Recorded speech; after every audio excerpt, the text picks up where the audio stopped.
Hello and welcome to the Flory Models Friday Roundup Show. Here we are with you on April the 28th. As I say, 2023. Really good week this week. Managed to push on a lot with the Dozer, as you can see. So we're nicely into paint and going through.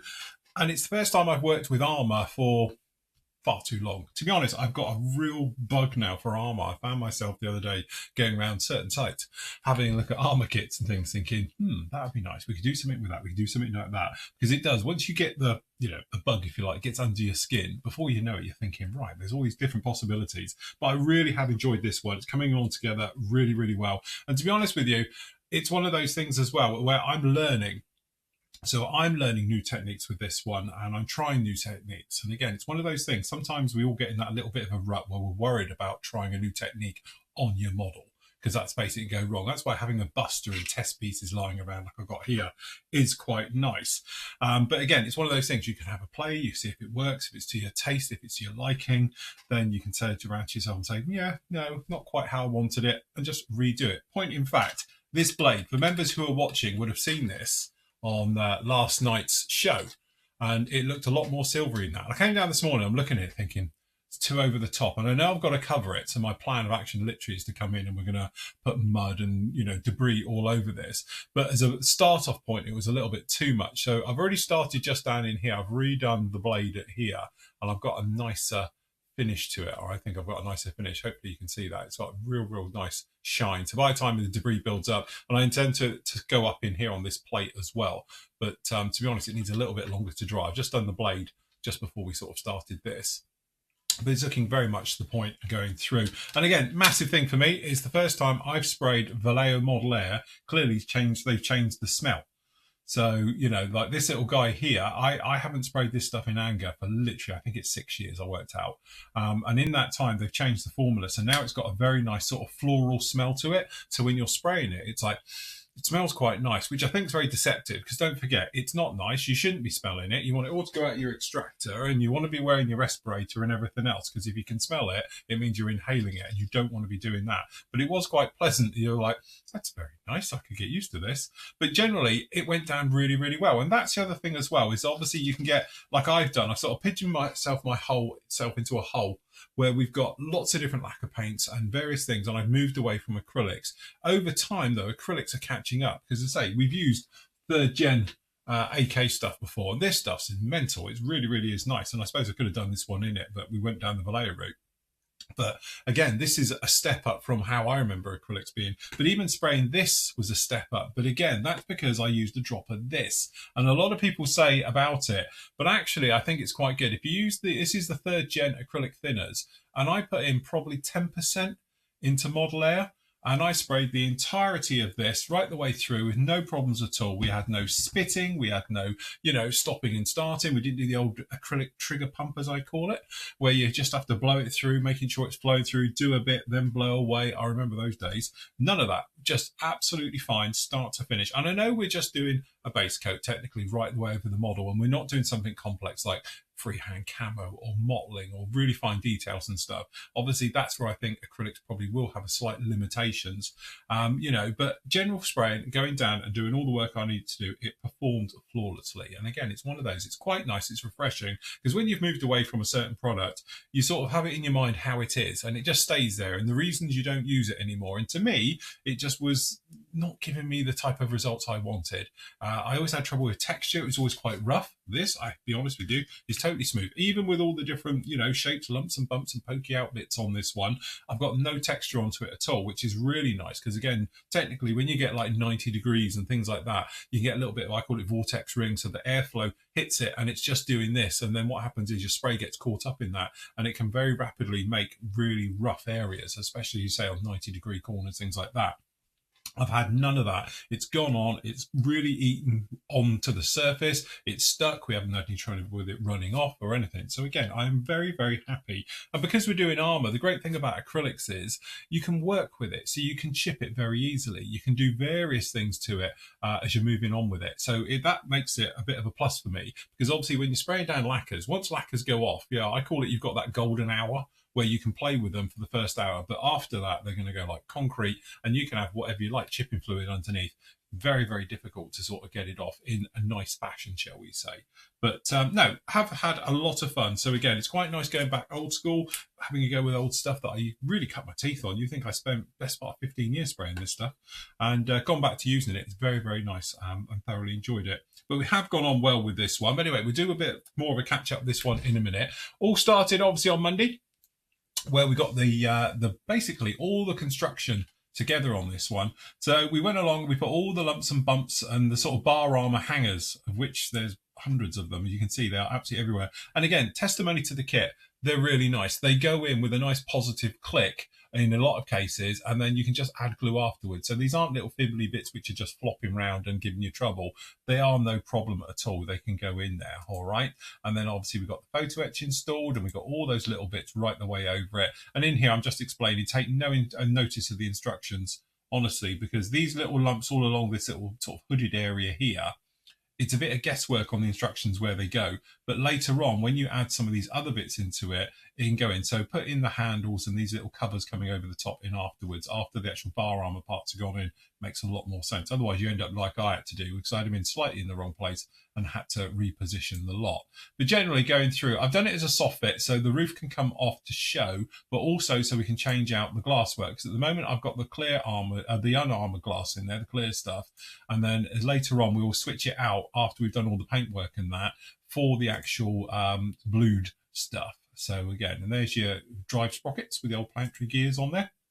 And we're putting actually all the sort of running gear together down in here, and it's all fully workable. The tracks, they're a joy, I must admit.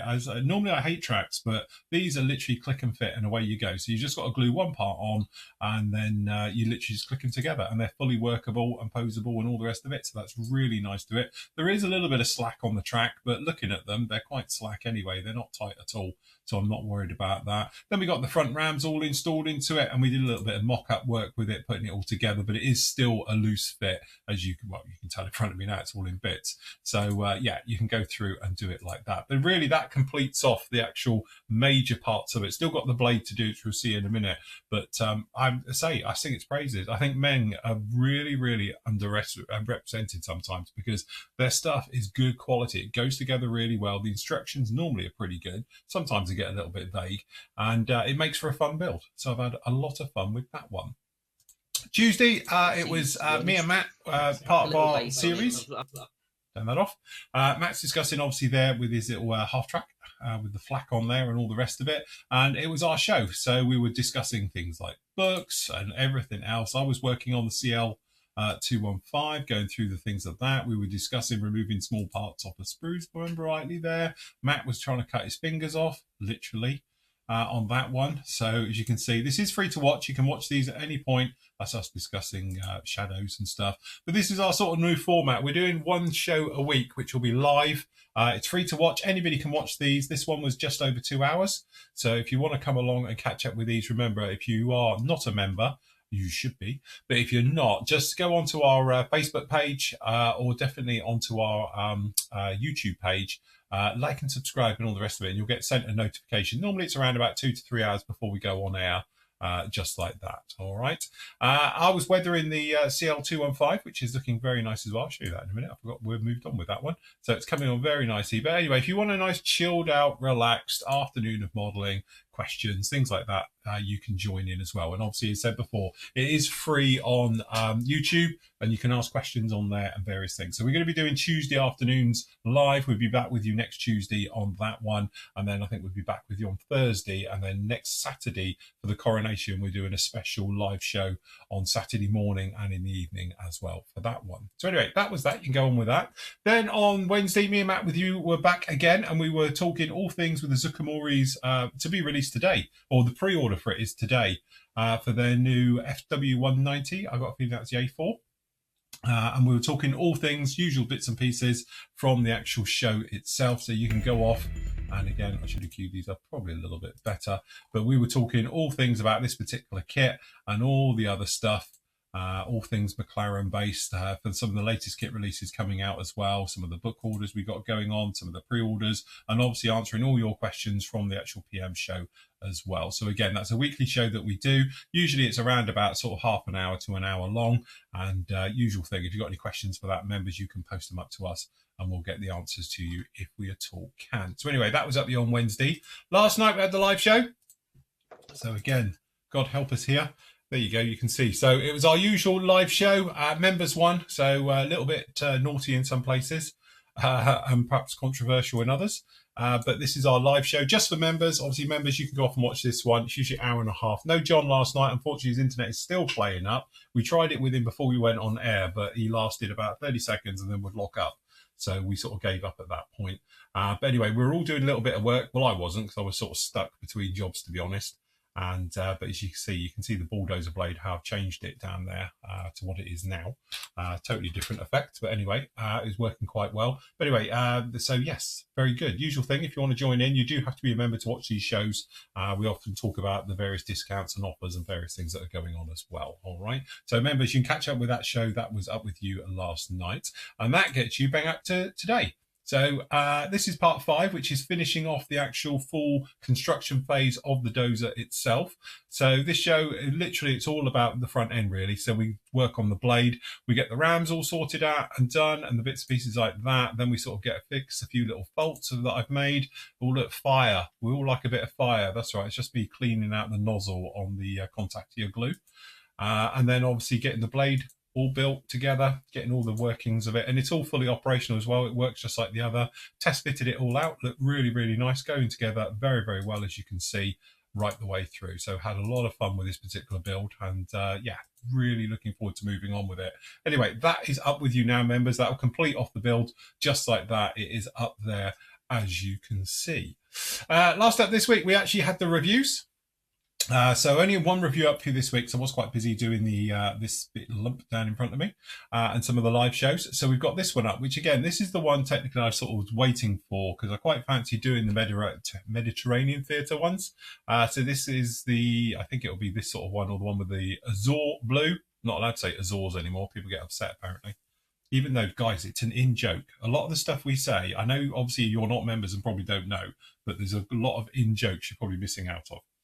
It's a bit like finger bangers and stuff like that. Anyway, this is the ICM 48 scale Beaufort.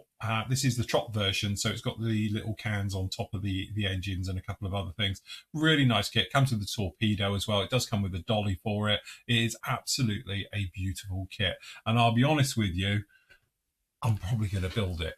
I've got some jobs coming up, and we've got some big projects coming up at the moment, as a lot of you know. But as I say, I will be building this one because I've got this real itch that I want to do this particular scheme in here, as I say, with the midstone, you know, and with the browns and with the azure blue as well under there. So yes, I just want to do that. I've got a real thing for it. I really fancy doing the weathering for it and all the bits. So it's either going to be that or a Spitfire. And to be honest, I'm Spitfired out after the last lot I've done.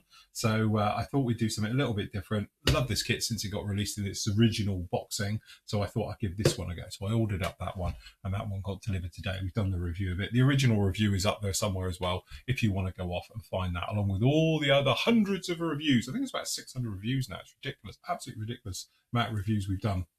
Anyway, they are all up there on the site as always. But yes, so anyway, this one, as you can see, it's coming along very nicely down in here. Come together. We're all pretty much suited out. So what I'm going to do next for this particular one is going to get a wash onto it. So this will have a wash right the way over it to give it its shadows. Then we're going to come in with some dry brushing. So we'll complete all of those. With that done, then we'll pop all the clear parts out for the windows. We'll replace those with the armoured ones. We'll get them glued and installed in properly. And then we can think about obviously going in with the rest of the weathering. But at that point, we will get it all together.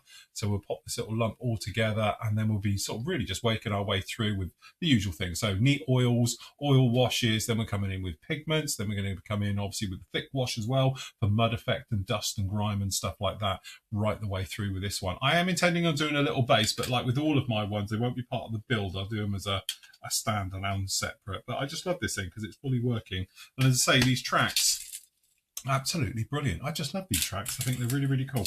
you know, being workable and posable, and they're not delicate. It's something to be said about that. And even, to be honest, kudos to the kit. The bar armor, I thought I was going to have to do a little bit of cleanup with all of this, but as you can probably see, actually, there's no flash. There's no big burring with it or anything else like that. So as long as you get a nice clean cut-off point, and I did use my God hands for these ones, you don't have to do much cleanup with this whatsoever. There's one little bit that had a little bit of flash on there, but the rest of it was all absolutely fine. So yeah, that's the thing to that one. It's coming on very, very nicely. You've just reminded me as I sit and look at these, I've got to go around and respray. This is where my clamps were holding it on for when we were painting it. But again, we've done obviously the bits down in here. We've got the yellow still showing through as it would do, or has done in lots of the pictures that I've actually seen. So we've got some chipping, some various things in there, and it all dulled down when we get going.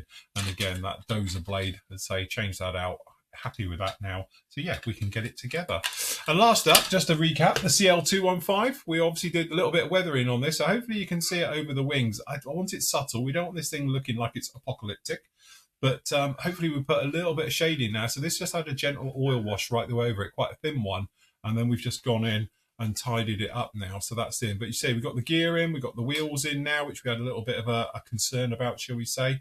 They are all in place now and generally looking very much the part. So I'm happy with that. It's come along very, very nicely, which is good because, as I say, hopefully we're going to do a water bombing effect in that one. We'll see if that one actually comes off. Anyway, last up, kind word from our sponsor, PM Models, UK.com. Obviously, lots of stuff going on at the moment in there. Obviously, you've been following probably this week. We've got a lot going on with pre-orders with books and stuff.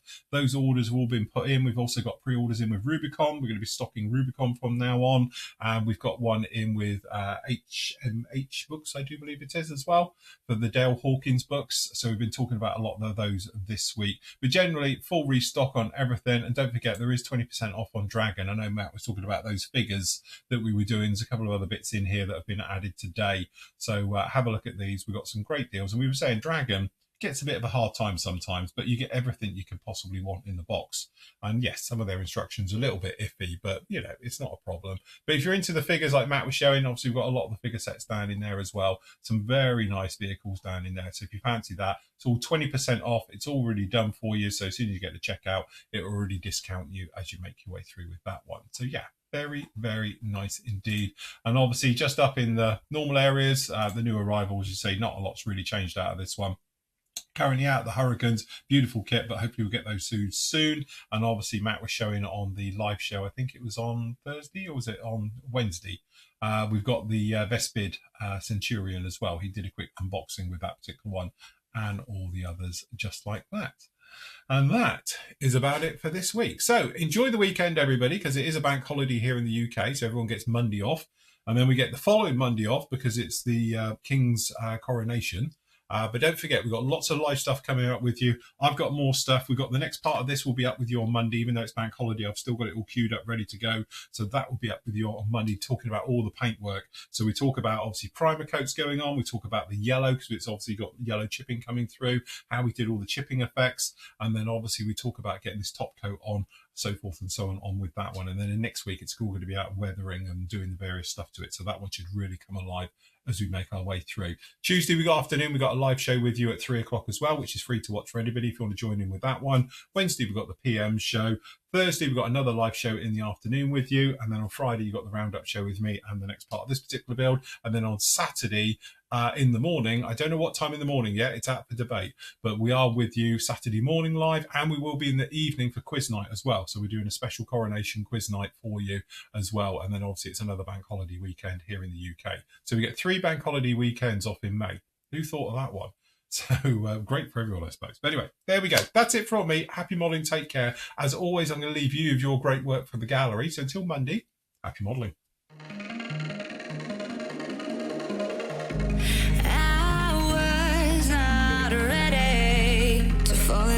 Wasted. My heart grows heavy. Don't taste me rushing and keep your words naked. You got me blushing.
fade